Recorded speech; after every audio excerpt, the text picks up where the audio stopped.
अरविंद केजरीवाल ने कभी यह नहीं सोचा होगा कि राहुल गांधी उनके साथ ऐसा करेंगे।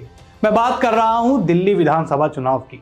दिल्ली विधानसभा चुनाव में जहां राहुल गांधी ने केजरीवाल को हराने के लिए प्लानिंग कर ली है, और आज मैं आपको 3 ऐसे पॉइंट्स बताऊंगा जो ये तय कर देगा कि राहुल गांधी जो है वो केजरीवाल के पतन का कारण बनेंगे।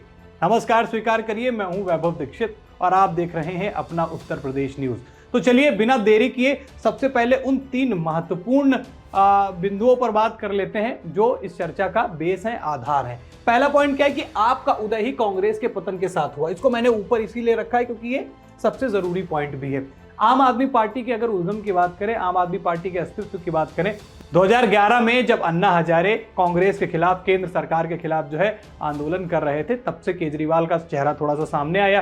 13 में चुनाव लड़े। अब हुआ क्या कि जब 2013 में चुनाव लड़े तो जीते भी, और उसमें नुकसान किसका हुआ था? कांग्रेस का। यानी कांग्रेस की सीटें घटी तो आम आदमी पार्टी आई। इसीलिए मैंने कहा कि जो आम आदमी पार्टी है उसका उद्गम ही जो है वो कांग्रेस के पतन के साथ हुआ। मैं आपको बता देना चाहता हूं कि 2013 में आम आदमी पार्टी ने पहली बार चुनाव लड़ा था। उस चुनाव में आम आदमी पार्टी को करीब 29.5% वोट शेयर के साथ 28 सीटें मिली थी। कांग्रेस 8 सीटों पर सिमट गई, जबकि उसके पहले के चुनाव यानी 2008 में कांग्रेस 43 सीटों के साथ सरकार में थी। उस वक्त कांग्रेस का वोट शेयर 40.31% था, पर 2013 में 24.55% रह गया। और आम आदमी पार्टी के उदय का असर भाजपा के वोट शेयर पर भी पड़ा। 2013 में भाजपा का वोट शेयर करीब 3% कम हुआ, मगर उसे 8 सीटों का फायदा हुआ। 2013 में भाजपा की सीटें 23 से बढ़कर 31 हो गई। अब मैंने ये सारी बातें इसलिए बताई क्योंकि ये बेस है। अब देखिए, कांग्रेस इधर उनका पतन शुरू हुआ, आम आदमी पार्टी आगे आई। भले ही भारतीय जनता पार्टी के वोट परसेंटेज कम हुआ, लेकिन फायदा यह हुआ कि भाई साहब 8 सीटें ज्यादा जीत लिए वो, और 8 सीटें जब ज्यादा जीते तो 23 से बढ़कर वो सीटें हो गई 31। यानी आम आदमी पार्टी और कांग्रेस की लड़ाई का फायदा मिला भारतीय जनता पार्टी को। तो ये पॉइंट इसलिए मैंने बहुत ही तरीके से समझाया, फैक्ट के साथ समझाया। अगर कांग्रेस पूरा दमखम लगाती है और चुनाव में कुछ भी वोट परसेंटेज काटती है तो उसका सीधा सीधा फायदा भारतीय जनता पार्टी को मिलेगा, और भारतीय जनता पार्टी को फायदा मिलेगा तो आम आदमी पार्टी का नुकसान होगा। और नुकसान जिसका होता है और जिसकी सीटें कम होती हैं, आप समझदार हैं, वो सत्ता में नहीं आ पाता। दूसरे महत्वपूर्ण बिंदु की बात क्या करते हैं, कांग्रेस के पास खोने को कुछ नहीं है। अब आप सोच रहे होंगे यार कि देश कितनी पुरानी और बड़ी पार्टी है, कह रहे खोने के लिए कुछ नहीं, हारेगी तो बेइज्जती नहीं होगी। बेइज्जती तब होती जब कहीं थोड़ा बहुत पिछले समय का उठा के देखा जाए, वहां पर इज्जत मिली होती। बात करें हरियाणा की, बात करें महाराष्ट्र की, और बात करें उत्तर प्रदेश उपचुनाव की। उपचुनाव में तो भैया ने चुनाव ही नहीं लड़ा, काम ही खत्म। हरियाणा हारे, महाराष्ट्र हारे, यानी हार के दिल्ली आए हैं, इसलिए ये चाहते हैं कि हम अब जीत लें भाई। अब हमको दिल्ली में सरकार बनानी है एनी हाउ, क्योंकि अब बहुत बेइज्जती हो चुकी है हमारी। तो उनके अब वो ये सोचेंगे यार अगर नहीं जीत सकते तो कम से कम पुरानी स्थितियों को भी तो सही किया जाए। पुरानी स्थितियां ये रही कि जो नील बटे सन्नाटा सीटें मिलती हैं, मतलब 0 सीटें जो मिलती हैं कांग्रेस को, उससे तो राहत मिल जाए, कुछ तो सीटों पर जीते। तो ये एक फैक्टर जो है आम आदमी पार्टी के लिए नुकसान करेगा। नुकसान क्यों करेगा? अगर कांग्रेस लड़ती है तो इसका नुकसान आम आदमी पार्टी को कैसे होगा? राष्ट्रीय स्तर पर INDIA गठबंधन नाम का एक गठबंधन है जिसमें कांग्रेस और आम आदमी पार्टी एक दूसरे के साथ कंधे से कंधा मिलाकर चलती हैं।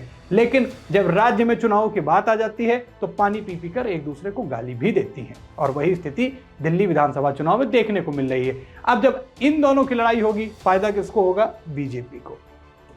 अब एक महत्वपूर्ण पॉइंट बताता हूं, मुस्लिम वोटर्स। देखिए ये बहुत जरूरी है, ये भले ही मैंने आखिरी में रखा पर बड़ा जरूरी है। अब मैं आपको पहले एक चीज बता देता हूं कि दिल्ली में कुल वोटर है 1.55 करोड़, और जिनमें से पुरुष और महिलाओं की बात करें तो 83 लगभग लाख जो है वो पुरुष है और 71 लाख जो है वो महिला वोटर्स हैं।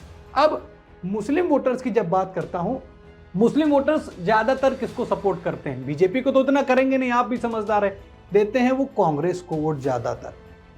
राष्ट्रीय स्तर पर बात कर रहा हूं, लोकसभा स्तर पर बात कर रहा हूं। दिल्ली आते हैं तो दिल्ली में आम आदमी पार्टी को मिलती है मुस्लिमों की वोट, लेकिन अब जब जोर लगाएगी, थोड़ा सा ताकत लगाएगी और दिमाग भी लगाएगी। दिमाग कैसे लगाया? अभी तक 2 लिस्ट जारी की है कांग्रेस ने, और उन्होंने 6 प्रत्याशियों को उतार दिया है, मुस्लिम प्रत्याशियों को उतार दिया है।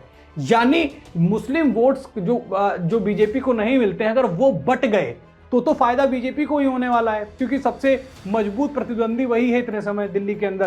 तो केवल ये 6 सीटों पे मामला, 6 नामों पे मामला निपट जाए, वहां तक नहीं।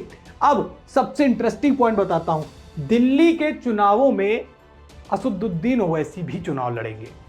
ये भी नहीं काफी, और बताऊं, मायावती भी चुनाव लड़ने जा रही हैं। ओवैसी ने कहा है कि वो 10 सीटों पर मुस्लिम प्रत्याशी उतारेंगे, यानी 10+6, और मायावती भी चुनाव लड़ेंगी। तो मान के चलिए उनका भी दलित समाज और मुस्लिम समाज, उनका ही वोट बेस वही है, मान लेते हैं। अभी तो फिलहाल कोई लिस्ट नहीं है, 10 और प्रत्याशी आते हैं, यानी 26 सीटों पर अगर मुस्लिम वोट कट जाएंगे तो सीधा सीधा फायदा मिल जाएगा बीजेपी को। और ये 3 ऐसे महत्वपूर्ण पॉइंट हैं जो कांग्रेस अगर अपनी तरफ से एफर्ट डालती है तो आम आदमी पार्टी के लिए दिक्कत हो जाएगी। देखिए, वही केजरीवाल जो दिल्ली की 70 विधानसभा सीटों पर 67 विधानसभा सीटों पर चुनाव जीत लेते हैं, इतिहास बनाते हैं दिल्ली के अंदर, और अब जब कभी तो चिंता ही नहीं थी भैया कि अब तो यार ठीक है, जो भी है हम ही जीतेंगे, लेकिन इस बार शिकंज है चेहरे पर, माथा पकड़कर बैठे हैं। और आपको एक बात और बताता हूं कि थोड़ा सा इंपैक्ट और कहां आ सकता है, हालांकि उसमें कांग्रेस का तो कोई जुगाड़ नहीं है, बट एक पॉइंट अगर ऐड करना चाहें तो वह है पूर्वांचली वोटर्स का, जो कल के प्रदर्शन के बाद ये साफ दिख रहा है कि उसका फायदा बीजेपी को मिलेगा। और पूर्वांचली वोटर ज्यादातर देखिए यानी यूपी बिहार के लोग जो आते हैं और नौकरी की तलाश में यहाँ पर आते हैं और झुग्गी झोपड़ियों में रहते हैं, तो उनको एक प्रलोभन दिया गया था लाइट वाला, तो उसकी वजह से इनकी तरफ ये जुड़े हुए थे। लेकिन लोकसभा में ये देखा गया, लोकसभा चुनावों में, कि मनोज तिवारी के नाम पर वो पूर्वांचली वोटर जो है भाजपा को वोट दे रहे हैं।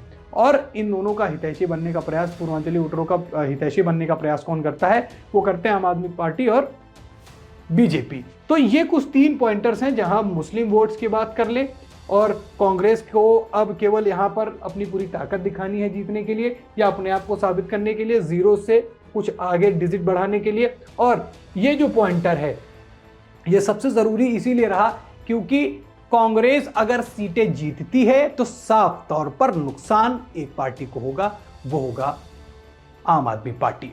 आपको क्या लगता है, क्या राहुल गांधी केजरीवाल के पतन का कारण बनेंगे और इन दोनों की लड़ाई का फायदा बीजेपी को मिल जाएगा या फिर नहीं? अपनी राय कमेंट में बताएं। फिलहाल इस वीडियो में इतना ही। वीडियो को लाइक और शेयर करें,